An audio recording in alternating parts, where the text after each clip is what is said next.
வெற்றிவேல் முருகனுக்கு அரோகரா.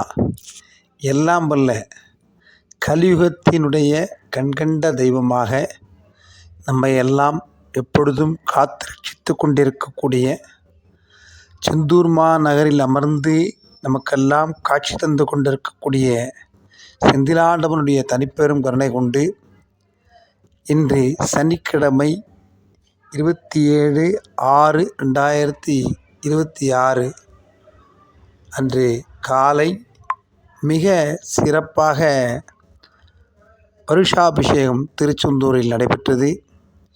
இந்த வைபவத்தை காணும் பக்தர்கள்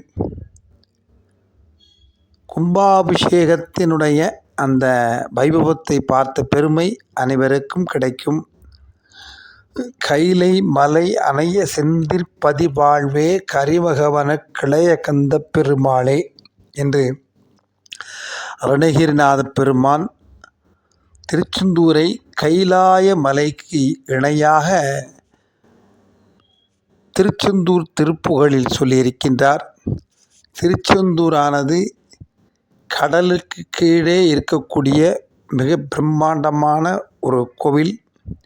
இது மண்ணால் ஆன பாறையில் இருப்பதால் கிரௌஞ்சம் என்று சொல்லக்கூடிய அந்த மண்ணால் ஆன பாறையை குடைந்து கட்டப்பட்ட கோவில்.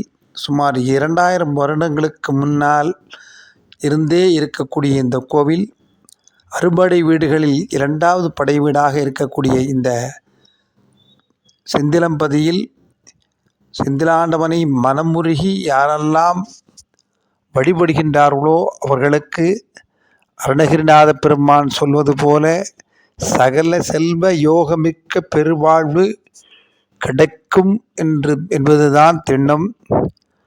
இந்த செந்திலம்பதியானது மிகவும் புனிதமானது மட்டுமல்ல, புண்ணிய பூமி. இந்த புண்ணிய பூமியில் கால் வைக்காத அடியார் பெருமக்களே கிடையாது. எல்லா அடியார் பெருமக்களும் செந்திலாண்டவனை மனமுருக வேண்டி அவர்களுடைய வாழ்வில் சகல செல்வமும் பெற்றிருக்கிறார்கள் என்பது எந்தவிதமான மாற்றுக்கருத்திற்கும் இடமில்லை. ஆகவே நாம் செந்திலாண்டவனை இந்த நாளில் இல்லை, எல்லா நாட்களிலும் வழிபடலாம். அப்படிப்பட்ட வரம் தரக்கூடிய செந்திலாண்டவன் எல்லோருக்கும் எல்லா நேரங்களிலும் எல்லா வரமும் தர வேண்டும் என்று இந்த நல்ல நாளில் செந்திலாண்டவனை பிரார்த்தனை செய்வோம். அனைத்து அடியார்களுக்கும் செந்திலாண்டம் அனுக்கிரகம் செய்ய வேண்டுவோம். வெற்றிவேல் முருகனுக்கு அரோகரா. வீரவேல் முருகனுக்கு அரோகரா. ஞானவேல் முருகனுக்கு அரோகரா. வேலும் மயிலும் சேவலும் துணை என்று செந்திலாண்டவனை நாம் தினசரி வேண்டுவோம்.